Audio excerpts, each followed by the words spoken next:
आज के Rocky opening Kevin Owens करते हुए दिखाई दिए। वो रिंग में आते हैं, क्राउड उन्हें जबरदस्त चैंट्स करता हुआ दिखाई दिया। इसके बाद वो क्राउड को थैंक यू बोलते हैं। केविन ओवेंस कहते हैं कि 3 हफ्ते बाद रॉयल रंबल होने वाला है, जहां मैं रोमन रेंस को चैलेंज करने वाला हूं, वो भी WWE अनडिस्प्यूटेड यूनिवर्सल चैंपियन के लिए। तभी यहां पे JBL का म्यूजिक हिट हो जाता है। JBL एंट्री लेते हैं और वो बोलते हैं कि केविन, अलबामा के क्राउड को नहीं लगता है कि, और वो तुम पे बिलीव भी नहीं करते हैं कि तुम रोमन रेंस को रॉयल रंबल में हरा पाओगे। JBL इसके बाद हमें बैरन कॉर्बिन से इंट्रोड्यूस कराते हैं। वो बोलते हैं कि मैं एक मॉडर्न डे रेसलर से आप सभी को मिलाना चाहता हूं, जिसने लास्ट टाइम WWE में रोमन रेंस को पिन करा था। अब बैरन कॉर्बिन की एंट्री होती है। वो आगे कहते हैं, केविन, JBL तो मैं सब कुछ सच बता चुके हैं और किसी को भी नहीं लगता है कि तुम रोमन रेंस को रॉयल रंबल में हरा पाओगे। अलबामा का क्राउड, ये सामने खड़ा हुआ इंसान लूजर है। कॉर्बिन कहते हैं, रॉयल रंबल में रोमन रेंस तुम्हें डिस्ट्रॉय करके रख देगा। मैं ही हूं जो रोमन रेंस को वापस से हरा पाऊंगा और वापस से उसको पिन करता हुआ दिखाई दूंगा, और इस बार मैं WWE अनडिस्प्यूटेड यूनिवर्सल चैंपियन भी बनूंगा। इसके बाद केविन ओवेंस रिंग कॉर्नर पे मुंह रख के बैठ जाते हैं। JBL और कॉर्बिन की क्लच जाती है। JBL कहते हैं कि यहाँ पे एक हॉल ऑफ फेमर खड़ा हुआ है, एक शानदार रेसलर खड़ा हुआ है, और तुम हमको ऐसे अवॉइड कर रहे हो। इसके बाद केविन ओवेंस बोलते हैं कि पिछले 2-3 मिनट से तुम पक पक पक पक कर रहे हो, सब तुम्हें सुन रहे हैं और कोई भी तुम्हें सुनने में इंटरेस्टेड नहीं है। मैं भी तुम्हें सुनने में इंटरेस्टेड नहीं हूं, और अगर मुझे उम्मीद थी कि मैं यहाँ पे आके बोलूंगा तो ब्लड लाइन की एंट्री वहां से होगी, लेकिन तुम दोनों एंटर हुए हो, तो क्यों ना इसको आगे लेके जाया जाए। फिर वो केविन ओवेंस बैरन कॉर्बिन को एक मैच के लिए चैलेंज कर देते हैं। JBL कहते हैं कि तुम कॉर्बिन को मैच के लिए चैलेंज कर रहे हो। इसके बाद दोनों के बीच मैच ऑफिशियल हो जाता है।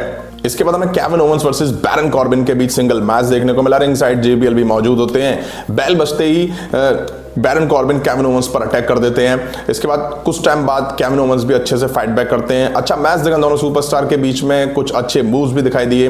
दोनों ने काफी इंप्रेस करा इस मैच में, बट एंड में केविन ओवेंस कॉर्बिन को स्टन लगा के मैच जीत ले जाते हैं। मैच खत्म होते ही उसोस ब्रदर्स की एंट्री होती है। केविन ओवेंस इन दोनों को एक साथ हैंडल कर रहे होते हैं, दोनों को अच्छे से मार रहे होते हैं। तभी यहाँ सोलो सिकोआ आते हैं और केविन ओवेंस पर बुरी तरह से टूट पड़ते हैं। इसके बाद केविन ओवेंस को ये लोग बैरिकेड की दूसरी साइड डाल देते हैं।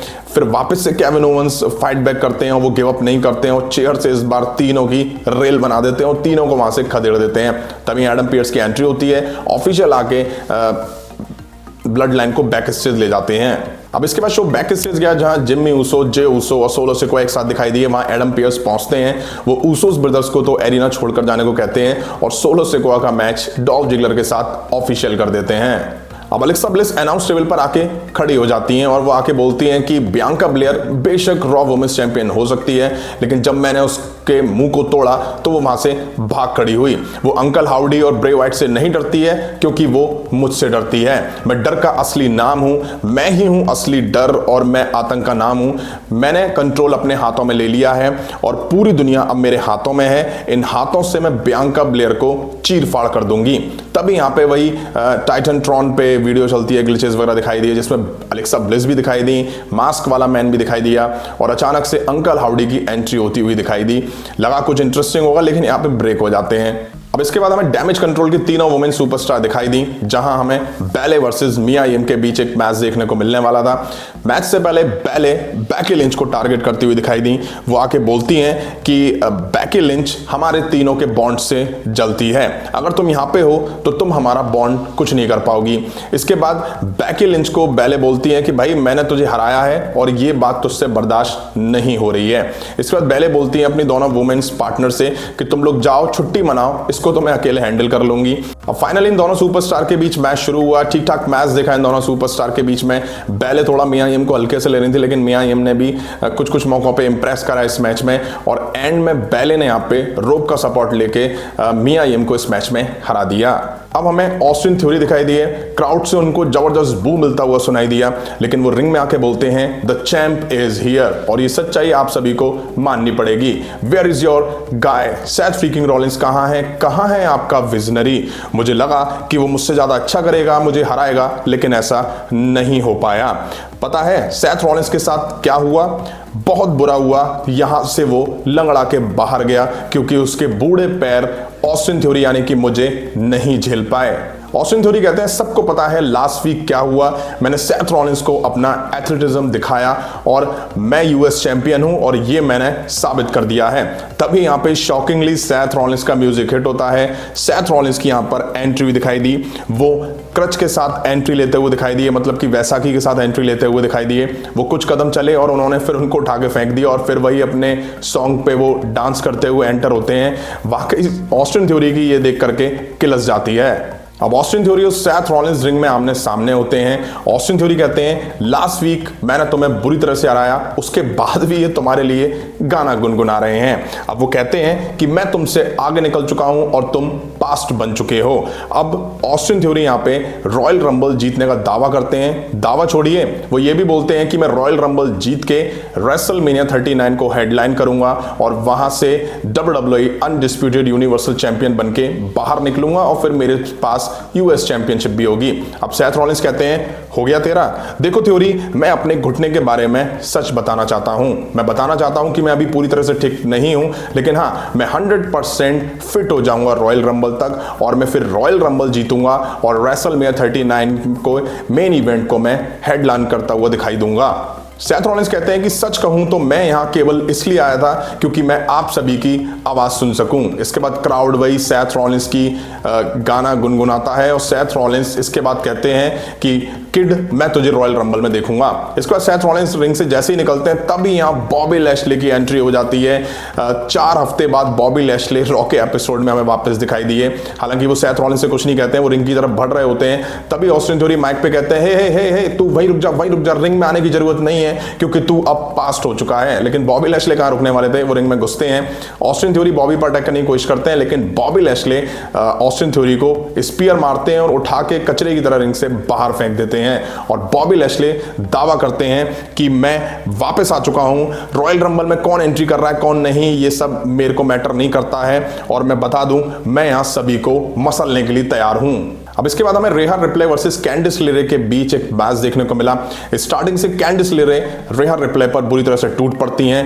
काफी बार वो रेहा रिप्ले के मूव को काउंटर करती हुई नजर आई, लेकिन रेहा रिप्ले काफी डोमिनेट दिखाई दी। वो एक टाइम के बाद वापसी करती हैं, कैंडिस लेरे को पनिश करती हैं। कैंडिस ने काफी इंप्रेस करा इस मैच में, लेकिन एंड में मैच रेहा रिप्ले जीत लेती हैं। इसके बाद हमें Solo Sikoa versus Dolph Ziggler के बीच मैच देखने को मिला। जैसे ही बेल बजी, डॉल्फ जिगलर नाकाम कोशिश करते हैं सोलो सिकोआ पर अटैक की और सोलो सिकोआ तुरंत फाइट बैक करते हुए डॉल्फ जिगलर को पनिश करना शुरू कर देते हैं। सोलो सिकोआ ने जबरदस्त तरीके से डॉल्फ जिगलर को इस मैच में कूद डाला, डोमिनेट करते हुए दिखाई दिए सोलो सिकोआ।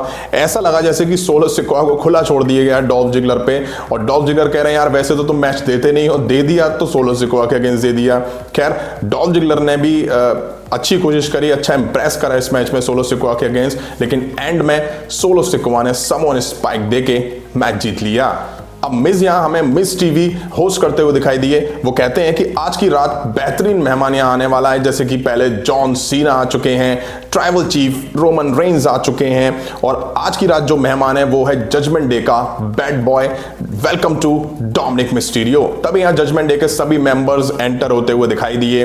अब मिज यहां डोमिनिक मिस्टीरियो को आने के लिए थैंक यू कहते हैं और फिर वो डोमिनिक से उनके जेल के एक्सपीरियंस को शेयर करने की बात करते हैं। डोमिनिक कहते हैं मैंने एक बात समझी है, हमेशा अपने क्रू के साथ रहना चाहिए क्योंकि अकेले जब डोमिनिक होते हैं तो मार खाते हुए दिखाई देते हैं। खैर मिस कहते हैं हम सभी जानना चाहते हैं तुम्हारे जेल के एक्सपीरियंस को कि तुमने वहां क्या फेस करा, क्या तुम्हारे साथ हुआ।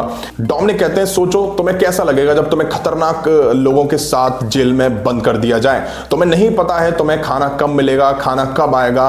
तो मिस इसके बाद कहते हैं कि भाई it's not about me, it's about you, ये मेरे बारे में नहीं तेरे बारे में है। अब मिस डोमिनिक से कहते हैं लेकिन हमारे सोर्सेज ने तो बताया है कि तुम कुछ ही घंटे जेल में बिता के आए हो। इसके बाद जजमेंट डे की क्लास जाती है, चारों लोग मिस पर चढ़ रहे होते हैं, लेकिन मिस बड़ी चालाकी से कहते हैं कि हो सकता है भाई मेरे सोर्सेज गलत हों। इसके बाद डेमियन प्रीस्ट टैग टीम टर्माइल मैच के बारे में बात करते हैं। वो कहते हैं कि हम लोग यहाँ रुकेंगे क्योंकि हम टैग टीम टर्माइल का पार्ट हैं और ऊसोस हम टैग टीम टर्माइल जीतकर तो मैं चैंपियनशिप के लिए चैलेंज करने आ रहे हैं।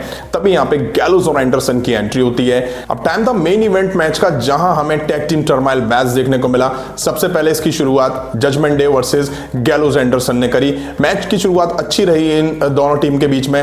वहीं इस मैच में वही हुआ जो कि जजमेंट डे जिस चीज के लिए जानी जाती है, चीटिंग से उन्होंने गैलोस एंडरसन को इस मैच से एलिमिनेट कर दिया। गैलोस एंडरसन ने काफी इंप्रेस करा इस मैच में। इसके बाद सेड्रिक अलेक्जेंडर और शेल्टन बेंजामिन की एंट्री हुई। उन्होंने आके काफी देर फिन बैलर को बुरी तरह से पनिश करा और काफी देर वो लोग हावी रहे, लेकिन वही हुआ जिसमें उम्मीद थी। शेल्टन और सेड्रिक इस मैच से एलिमिनेट कर दिए गए। अब एंट्री हुई अल्फा एकेडमी की। शुरू से चैट गेबल में यहां पे मार पड़ती हुई दिखाई दी। ओटिस ने काफी इंप्रेस करने की कोशिश करी, कुछ अच्छा करने की कोशिश करी, लेकिन वो सक्सेस नहीं हुए और अल्फा एकेडमी के दोनों मेंबर्स भी इस मैच से एलिमिनेट हो गए। अब फिन बैलर को यहां पे थोड़ी चोट लग गई थी जिससे वो परेशान थे, उनको हर्ट हुआ था। तो भैया एडम पियर्स ने आके क्या करा कि फिन बैलर को डोमिनिक से रिप्लेस कर दिया। मतलब कि ये अच्छा है, जब आपके पास नंबर गेम है तो आप और टीम के खिलाफ कुछ भी करते हुए दिखाई दे सकते हो। एडम पियर्स ने पता नहीं परमिशन क्यों दे दी। मुझे लगता है कि बैलर अगर हर्ट थे तो डेमियन प्रीस्ट को अकेले लड़ना चाहिए था, लेकिन नहीं। फिर एंट्री हुई स्ट्रीट प्रॉफिट्स की। स्ट्रीट प्रॉफिट्स और जजमेंट डे के बीच काफी लंबा मैच चला। स्ट्रीट प्रॉफिट्स ने काफी इंप्रेस करा, कुछ अच्छे मूव्स भी जजमेंट डे पर लगाए। एक टाइम ऐसा लगा कि स्ट्रीट प्रॉफिट्स इस मैच को जीत जाएंगे, लेकिन एंड में वही हुआ जिसकी शुरुआत जजमेंट डे ने करी थी। जजमेंट डे के सुपरस्टार डोमिनिक ने रोप का सपोर्ट लेके पिन करा, पीछे से रिया रिप्लाई ने सपोर्ट लगाया और मैच यहां पे जजमेंट डे ने जीत लिया। इसके बाद जजमेंट डे जब स्टेज पर होते हैं तो उसोस ब्रदर्स यानी कि अनडिस्प्यूटेड टैग टीम चैंपियंस आके इनको कन्फ्रंट करते हुए दिखाई दिए। चारों एक दूसरे पर आ करके चिल्लाते हुए दिखाई दिए। बस यही आज इस रॉ के एपिसोड का एंड हो गया। अब बात करें ओवरऑल रॉ के एपिसोड की, तो एपिसोड ठीक ठाक देखने को मिला। ब्लड लाइन के मेंबर दिखाई दिए, लेकिन उतने एग्रेसिव, उतने डोमिनेट नहीं दिखाई दिए जैसा कि लास्ट वीक दिखाई दिए थे। मैं बात करूं शो के लास्ट 45 मिनट की, तो वहां पे भैया हमें टैग टीम टर्माइल मैच देखने को मिला और उसमें वही हुआ जो कि हर बार देखता हुआ दिखाई देता है। जजमेंट डे को रॉ पर लगातार चीटिंग से मैच जीतते हुए देखते देखते शायद मुझे लगता है WWE यूनिवर्स अब पक चुकी है और हमेशा जजमेंट डे को एडवांटेज दी जाती है। पता नहीं क्यों लेजिट तरीके से मैच नहीं कराए जा सकते हैं। रिंग साइड से रेहर रिप्लाई हमेशा मौजूद रहती है, उसको बैन नहीं करा जाता है। डोमिनिक मिस्टीरियो रिप्लेस करते हुए दिखाई दिए फिन बैलर को, मतलब कि आधा मैच फिन बैलर ने लड़ा, आधा डोमिनिक ने लड़ा। तो नंबर्स गेम में भी यहाँ पे ये लोग चीटिंग करते हुए दिखाई दिए। अब आपको कैसा लगा एपिसोड कमेंट करके जरूर बताइएगा। यहाँ तक वीडियो देखते हुए आ गए तो लाइक करो यार, शेयर करो। मिलता हूँ नेक्स्ट वीडियो में। Thank you.